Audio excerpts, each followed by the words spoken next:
Okay, so chapter 10 is about the muscles. We talked about the muscles a little bit before, but we are going to into the deep information, details, a lot of details. So learning outcomes, we will understand the different types of tissues, the structures, the functions, the neuromuscular junction, and comparing the different types of muscles. And we have three muscles, and we talked about this before: skeletal muscles attached to the skeleton, cardiac muscle in the heart, smooth muscles anywhere else. If it is not skeletal, attached to the skeleton, meaning not cardiac in the heart, smooth, anything else. So the muscles, generally speaking, they have excitability. These are the properties. Excitability mean you can excite it, send a signal, and it will contract. Contractility is a response. It can stretch and then recoil, changing the length. Stretch, recoil. Muscles, of course, is for movement, but that's not it. There are other things, including protection. Like, look at these muscles of your abdomen here. Behind it, there are all these abdominal organs. So it is for protection. Maintaining the body posture and movement. This is another thing. Body temperature. Don't you get these contractions? If it is cold, you get these contractions in order to generate some heat, right? Like the shivering. Guarding entrance and exit, like you have a muscle here guarding your mouth, a muscle here guarding your eye, and so on for all the entrances and exits. Beside all of this, we store nutrients in the muscles. We will learn more about that, but know that any extra amount of glycogen, we store it in the liver and in the muscles. So, meaning right now, if I am fasting, if I didn't eat like from the morning and I run out of my glucose, where I get my glucose from, like 5 hours from now, I'm still getting glucose from what? From the liver. How about what after that? I didn't eat yet. Yeah, I will take from the muscles. So it is a storage. Skeletal muscles, these are the first muscles.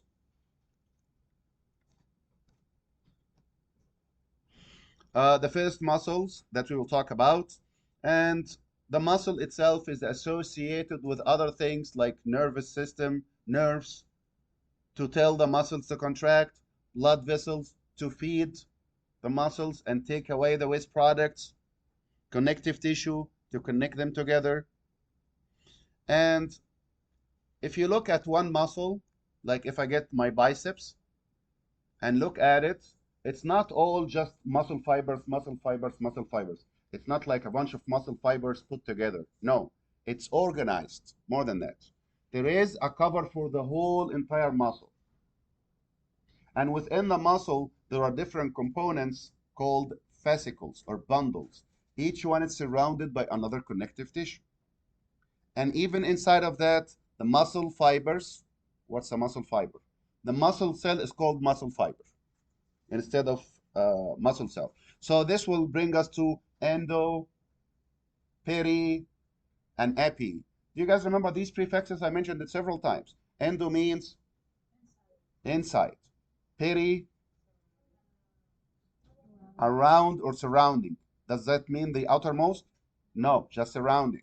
What's the outermost? Epi. So the cover is called, the mesium means muscle. So endomesium, the innermost cover of the muscles. Perimesium, the surrounding of the muscles. It's connective tissue surrounding it. And then the outermost is called epi. Do you remember when I told you guys you will use these prefixes and suffixes all the time? Here it is. We're using it all the time. So epimesium is the outermost one, and this is surrounding the whole entire muscle. Perimesium around fascicles or bundles, and you need to remember this. Okay? Epi surrounding the whole entire muscle. What are the components within the muscle? It's called fascicles or bundles. Surrounding it is perimysium. Endomysium is surrounding what? Individual muscle cell. What do you call the muscle cell? Muscle fiber. This is what the name. Muscle fiber is a muscle cell. And instead of saying cells, we say fiber. It's the same thing. These muscle cells or muscle fibers contain stem cells inside of it, which is called the myosatellite cells. Myo, by the way, means muscles. Mesium means muscles. You need to remember this. Myo or mesium is the same thing. Myomesium, myomesium. Both of them means muscle. So when you say myosatellite, satellite is the stem cells. So what are the myosatellite? The stem cells of the muscles. Myo means muscle. These are the stem cells. If something happened, it can be damaged or something, it can be repaired. So what's the cover of the whole entire muscle again? Epi or peri or endo? Epi. And fascicles or bundles surrounded by peri. And one fiber is surrounded by endo. All of these at the end, they are going to come together here, join to make the tendon. Here is my tendon. You can feel it. Just go down with your biceps. You will see the tendon right here. So where did that tendon come from? All three blend together. They merge to make that tendon. And remember, tendon is attachment of muscle to bone. What's the attachment of bone to bone? Ligaments. Now, attachment of the muscle to bone is called tendon, right? This is if it is the traditional one, like it looks like this, cord shape, which is most of the tendons. If that tendon is flat, if it is flat, we don't call it a tendon, we call it aponeurosis. Did you get this? What's aponeurosis? It's a sheet-like tendon. If the tendon looks normal shape is cord shape, like this, like my finger. This is the normal shape. If it is flat, we don't call it a tendon. We call it aponeurosis. It's doing the same job. Yes, it just looks different. So look at this. Here is the outermost cover of the whole entire muscle, epimysium. Look at this here. Each one of those, 1, 2, 3, 4, 5, every one of those is called a bundle or fascicle, surrounded by perimysium. And then inside of it, we have these muscle fibers surrounded by the endomysium.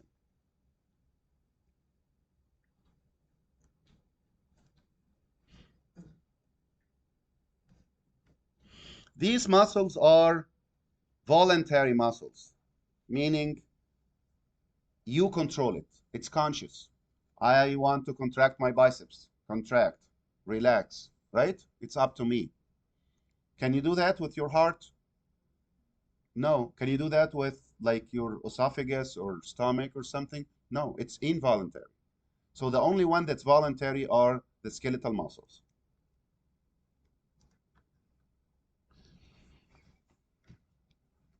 There are some criteria for each one of the muscle fibers. How many types of muscles do we have?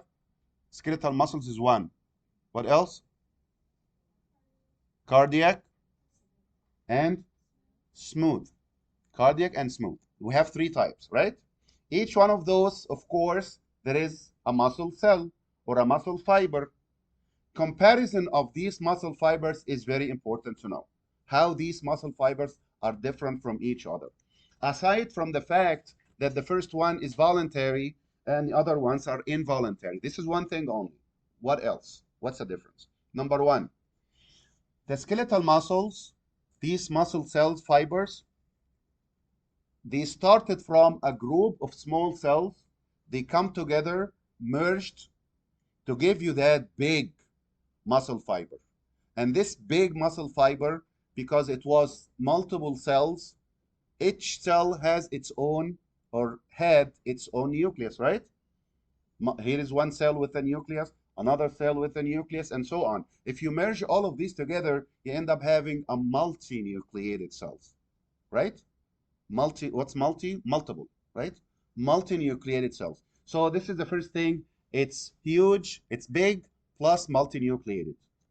Other muscles, smooth and cardiac, are not multinucleated and not that big. That's one. Um, these muscles are striated. Do you guys remember striation? What does it mean? Several layers, several layers, and parallel to each other, like this. If you look at it, you will see a muscle like this, like this, like this, like this. This is called striated. How about the other two?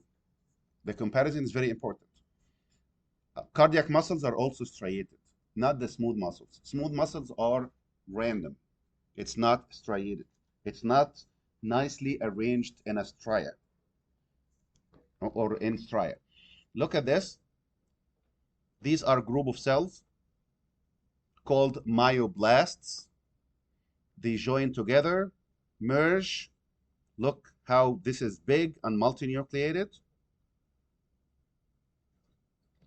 Okay, and here is the myosatellite cells, which is the stem cells. It's also join these cells, and it will be within that muscle fiber. See how it's multinucleated? This is one cell. One, two, three, four, five, like 6 nuclei, and it is big, multinucleated. The muscles will get a prefix that's called sarco to replace the original names from the cells. Do you guys remember endoplasmic reticulum? Do you remember the cytoplasm, the cytolemma? Do you remember this? You take off the cyto and put sarco instead, meaning endoplasmic reticulum. No, sarcoplasmic reticulum.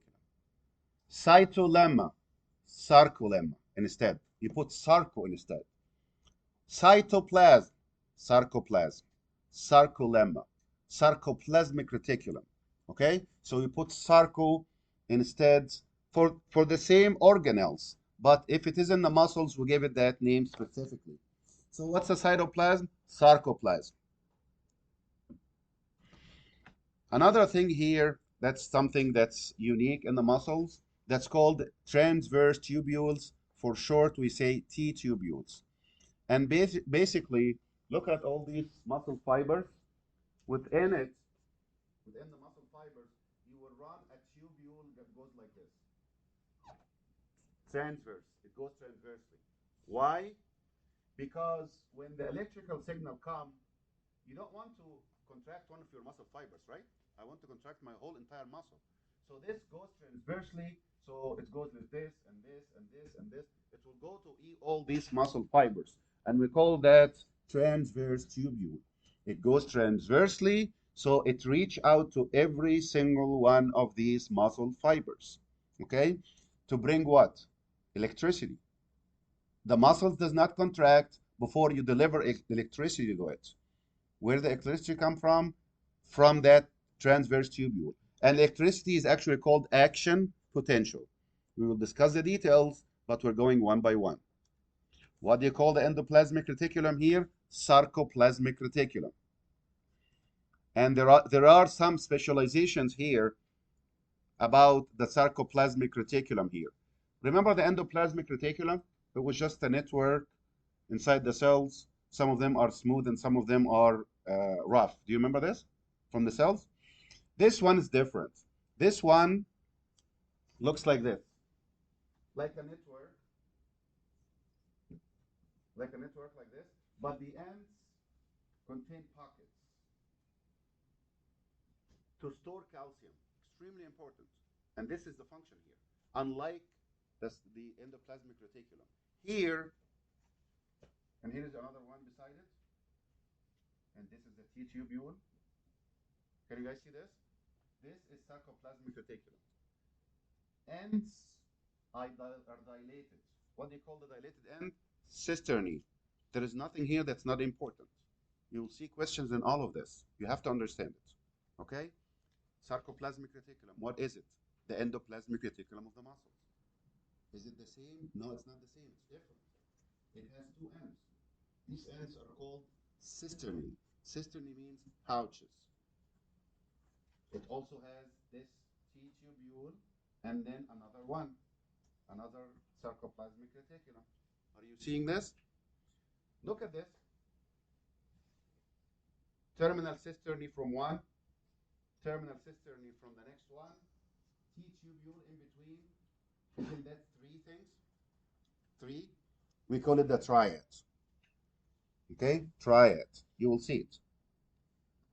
Triad is a terminal cisternae of one, a terminal cisternae of one, and in between is the transverse tubule. What's the idea? What's the idea behind that? Because when the action potential or the electrical signal come here, it come in touch of these, and there is calcium inside of it. We need the calcium to go out. Did you get the idea? Why you put a triad like this? Where do we store our calcium? Sarcoplasmic reticulum. Which part specifically? Where is it concentrated? Terminal cisternae. The one that are in touch with the T-tubule. Electrical signal come, it go to it, you start to get calcium out, and we will understand what the calcium is going to do when it is released out. Are we following so far? Are we good so far? I'm telling you, this is not an easy chapter. Not only it's long, but we go deeper and deeper and deeper. Pay attention and don't waste your time and don't communicate. Okay, I'm looking around, I can easily see you, and this is distracting me. So please do not communicate. If you guys want to talk, you can go out and talk and then come back. That's okay, but do not distract me.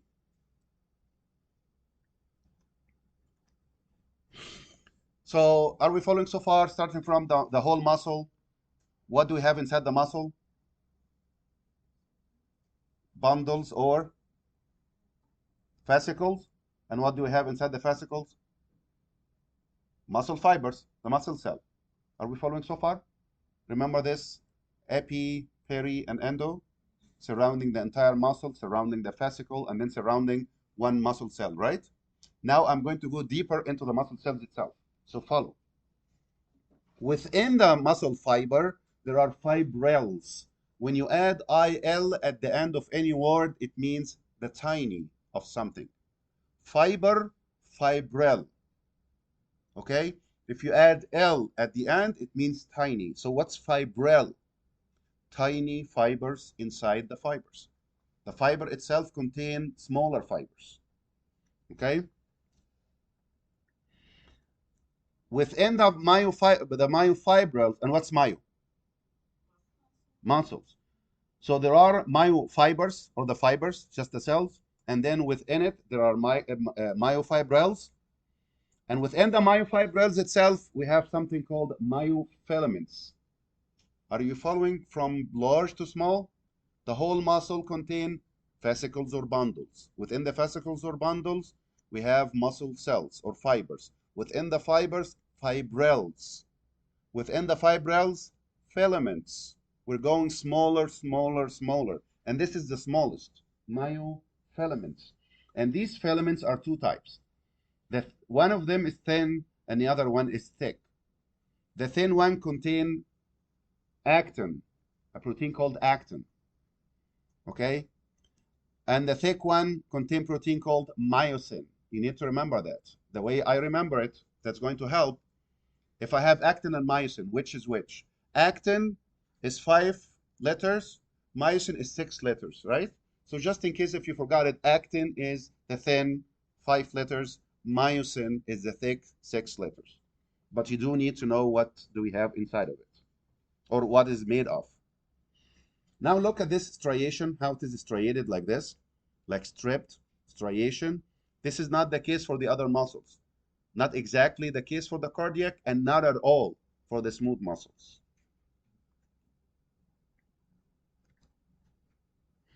Now, I told you guys already about the sarcoplasmic reticulum. Look at this light blue. This is sarcoplasmic reticulum. Do you see the end? Look at this end. And look at this end on either side of the yellow. The yellow is the T-tubule or transverse tubule. Look at this terminal cisternae and this terminal cisternae. Calcium is in the sarcoplasmic reticulum, but more specifically, terminal cisternae. So look at the T-tubule.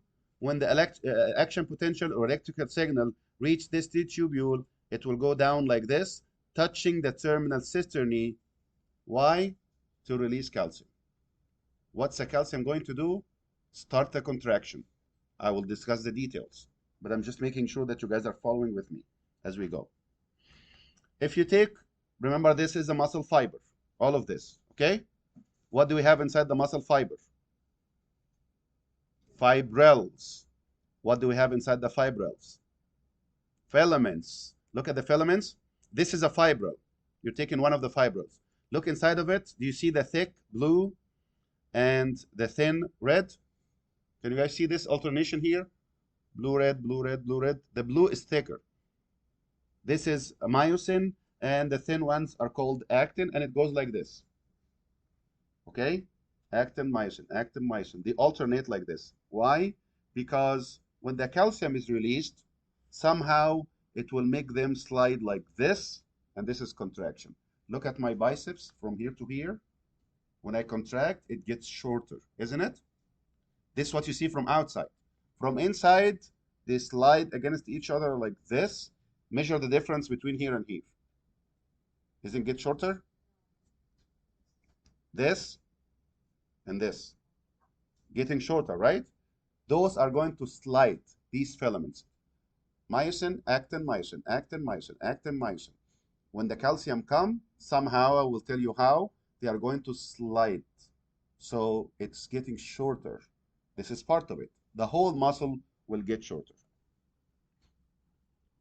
Okay?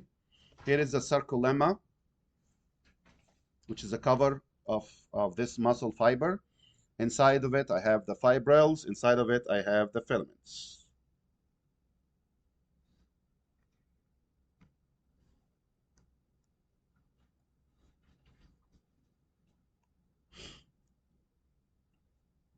Again, look at the T-tubules, the yellow. Look at the sarcoplasmic reticulum. Look at the terminal cisternae. Now, when you get this muscle short, the muscle short, this is what you see from outside, the whole entire muscle. But if you go in, fascicles, fibers, fibrils, and filaments, right? The filaments are the one that slide. Look at this. From here to here, and then beside it, from here to here, from here to here, it's multiple like this. A lot of those. Okay? This one unit here is called sarcomere. So what's a sarcomere? It's the functional contractile unit of the muscle. Remember this. Sarcomere is the functional contractile unit of the muscle. It's not like the muscle is like a long fiber like this and the whole fiber is getting short. No. It's pieces. Okay? Are we following? Because I will go deeper. It's pieces. This, beside this, beside this, beside this. It's not one long, it's not like a rubber band that you just stretch it and unstretch. It's not like this. Each piece is working alone and it adds up. Okay? So sarcomere is the contractile unit, and it's arranged in a way that sometimes they like what do you call it? They are like interacting with each other. So this will look thicker, and this will look lighter. This will be called the dark and light band. The dark band is A, and the light band is I, and I will show you the pictures, and it will make more sense. So what's the contractile unit or the functional unit of the muscle? Sarcomeres. Sarcomere. The middle of that sarcomere is called the M line. What's the M line? Middle line. M is for middle. Middle line. And there is an H band, a band called H on either side of it. And there is a zone of overlap. This is the one that looks darker. The picture will make it easier. It's not easy, but the picture can make it easier. The I band is the one that contains thin filaments only, which is the light ones. The Z line, what's the Z line? This, look. From here to here is a sarcomere, right? Z line, Z line. So what's a sarcomere? From Z to Z. Why did you call it Z? It looks like this. Z, Z, Z. If you look at it, it looks like Z line. There should be a rationale for giving these names. Okay, so from here to here, from Z to Z, this is the sarcomere. Look at the area of overlap. It's dark right here. This is the A band. Look at these. While there is no overlap, this is a light band. That's not it. There is also something called titin. This titin is elastic protein that act like a spring. Look at this. When you do this, when I contract, I do like this. Okay? This is contracting. Does your muscle stay contracting forever like this? It go back. What bring it back? There is like something like a spring. The titin will pull it back, will pull it out. Okay? Contract, titin, pull it out. Look at this picture here, and it got everything that we need to know. First of all, look at this Z line. Look at this zigzag line. Can you see it? Can we see this? This zigzag line and this zigzag line. In between those two, this is the whole sarcomere. And we have a lot of those beside each other. Exactly in the middle, look at this line here. This is the middle line, M line. Around it, it's called H band. Why did you call it H band? It actually looks like H. Just look closer and you will understand everything. Look at this. If you get this piece only, doesn't it look like H? Like two lines connected. Can you see this? It looks actually like H. A band is this from here to here, where you have both of them, the thick and the thin. Look at the I band. I band. There is no thick here, right? It's called the I band. Look at the titin, the green, that will return it back into the original position. If you see questions like these, you should be able to answer it. That's why I'm explaining it. And your exam is Wednesday. We have one day only, so it's not that far. If you didn't do good in the first exam, pay attention and don't waste your time, okay?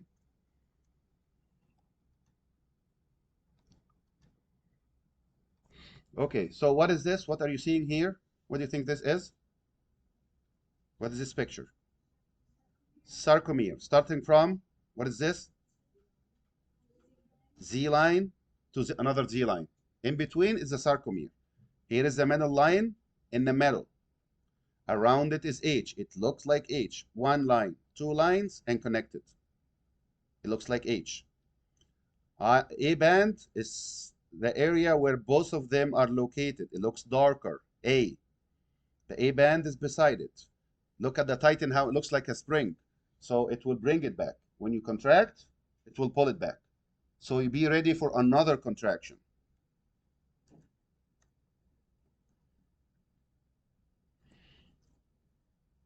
Look at this. You see this purple? This is surrounding the whole muscle. Or this. What is this? What do you call it surrounding the whole muscle? The whole muscle is epi. Yes. And how about this surrounding the fascicle? Look at this purple. Peri. And this surrounding one muscle fiber is endo. Yes, perfect. Look at this. What is this? This blue. It's the end of the sarcoplasmic reticulum. What do you call it? This dilated end that contain calcium.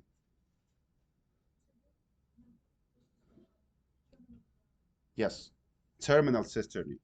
And this is a terminal cisternae. And what's this yellow in between? Hmm? T-tubule, yes. And what do you call these three together? Triad, yes. So here it is. This is the whole sarcomere with all the different parts.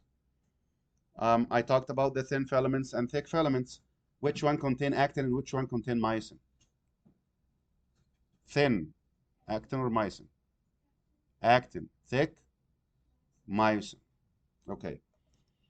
Besides the actin and myosin, there are other things that's contained within this, which is called F-actin, nebulin, tropomyosin, and troponin.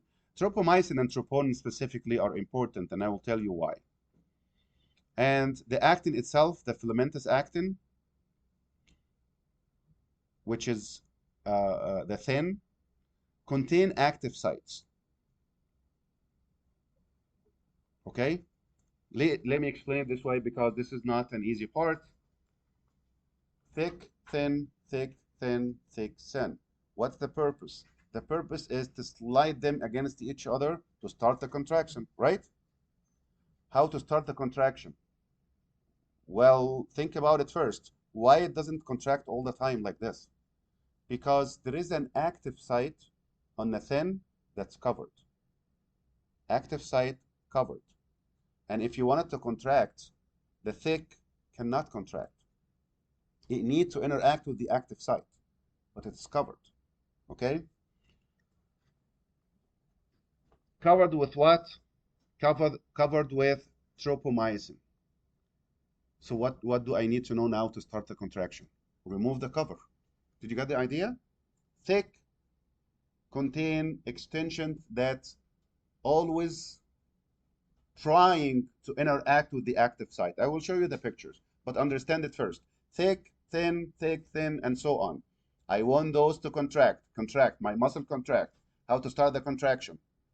Why the contraction didn't start in the first place? Because this thick filaments, it has extensions that are looking for the active to do that for you, but it cannot because the active sites are covered. So what should I do? Remove the cover, exposing the active sites. Once the myosin see the active sites, it will interact and slide. And what's preventing them? It's the tropomyosin.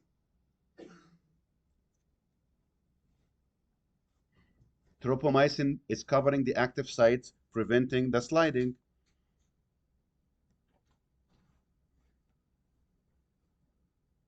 Okay, look at this picture right here. Do you see these orange circles?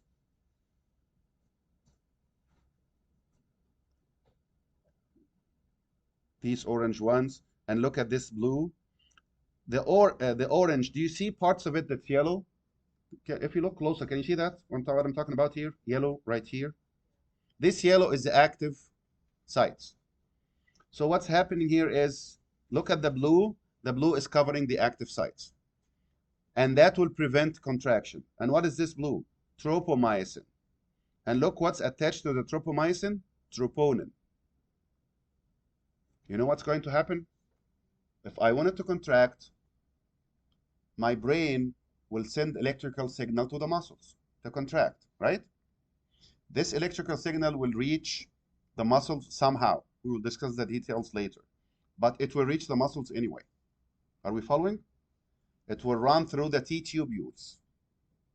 What is touched by the T-tubules on either side? What's on either side making the triad? Terminal cisternae. So when electrical signal come, terminal cisternae releasing what? What's inside of it? Calcium. Calcium, when it's released, it will go find the troponin, which is this. Troponin will be activated. It will move away tropomyosin, away from the active sites. Now, myosin will find the active sites not covered. It will slide. Okay? I know it's not easy at all, and I told you from the beginning. The thick filaments have heads and tails. The tails are the ones that are going to interact. Look at this. This is the thick filaments. This is the head, and this is the tail. So these heads, like this, they are always looking for the active sites of actin, of the thin. They cannot reach it because it's covered by tropomyosin. It's time to contract. Remove the tropomyosin. How? Troponin will pull it away. And what tells troponin to move it away? Calcium that come from the terminal cisternae. And why terminal cisternae release calcium? Action potential, electricity. Did you get the idea or not? So this is the sliding theory. When we do the slide, there will be this overlap, will become closer. Z line get closer to the other Z line so that it gets shorter, and the H band and I band will become narrow. Look at this and this. Look at those two. I'll compare it together. Here, here. Do you notice a difference? You see how the Z lines are getting, here it is far away, contract, smaller, right? The A band is not changing, but look, the I band is, right? Look at the H band, right? And then it will go back to this, by that the titans are going to move it away from each other.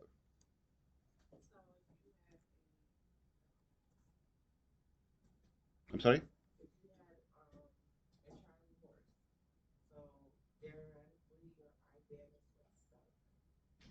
If what? If we have what?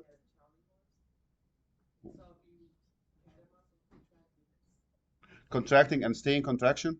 Staying contract. Yeah, what's happening here is if it stayed in contraction, it means the active sites are not covered anymore. That the tropomyosin is not going back. The I band, the I yes, it's everything will be stuck like this. It will be like this picture here. It will stay like this. The I band, the A band, the H band, I mean H band will stay smaller. The I band will stay like this. Okay? And here it is long and become short. Okay, we'll stop here. 50.